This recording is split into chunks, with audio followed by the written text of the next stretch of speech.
madaxweyne ku-xigeenka Puntland xubno ka tirsan golayaasha dawladda saraakiisha ciidamada iyo dadweyne aad u fara badan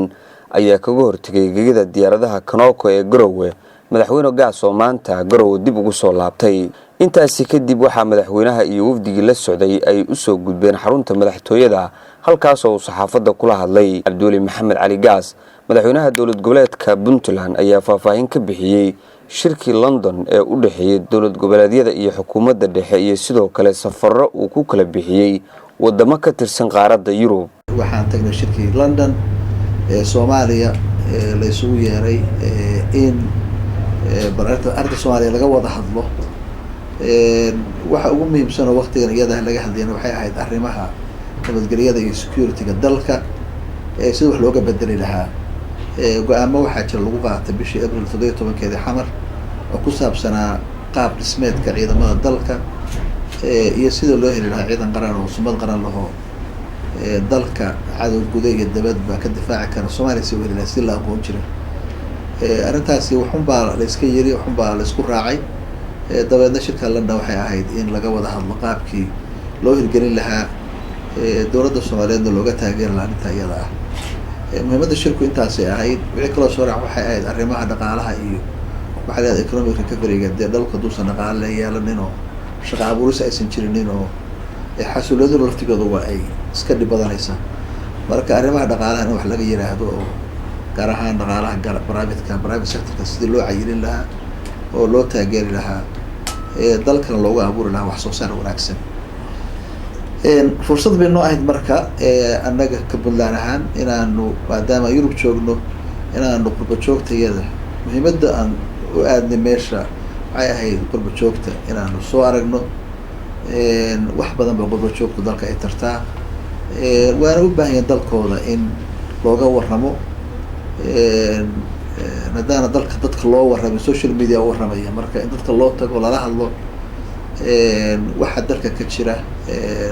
dhib iyo dheefba horumarka socda caqabadaha iyo challenges ka jira in loo tago oo loo warramo muhiim bay nala ahayd iyana aanu wareysano oo laftigoodu araabay qabaan fikraday hayaan concerns bay qabaan wadanka taa laftigeeda inaanu uga warrano oo aanu u sheegno ayana aan wareysano intaas ay ahayd intaan soconay runtii waxaan la kulanay hay'ado badan oo caalamiya iyo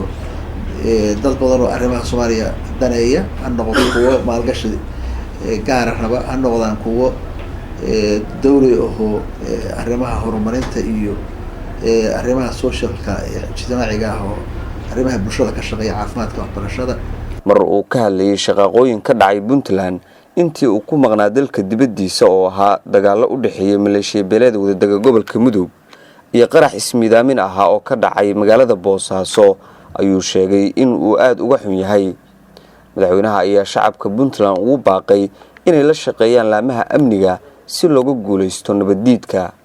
shaqooyinka ka soo cusboonaaday Mudug waxaan ku talinayaa ugu baaqayaa bulshada meesha ku nool labada dhinacba in nabadgelyada laga shaqeeyo in daris wanaaga iyo walaaltinimada iyo bil Ramadaan baa lagu jiray la cibaadeysto oo shidada la daayo ayaan ugu baaqaya nabadgelyo iyo walaaltinimo ayaan ugu baaqaynaa shaqada ka dhacday Boosaaso intii dhawanta Allah naxariisto gacan ka xaqdaran baa dishay waa shahiidin weeye taas waxay marka nagu sii annaga waan u tacsiideynaya ilaahayna waa u baryeynaa inuu jannada ka waraabiyo intii dhimatay waxayna taas nagu sii boorinaysaa waxa weeye dacadu uu rabo inuu ku dilo wax kale uu leeyahay ma jirto in la iska celiyo marka inaan u guntan cadowgaasina dalka ka difaacano iskana celino waan ka guuleysanaynaa saa hore u guuleysan jirnay yani aba meel hagaadaan dad shacab ku laayaan laakiin ugu dambaysta gacanta sare anaga yeelanayna waan ka guuleysanaynaa Maxamuud Soo Faysane raadiyaha telefishinka dawlad goboleedka Jubbaland Garowe.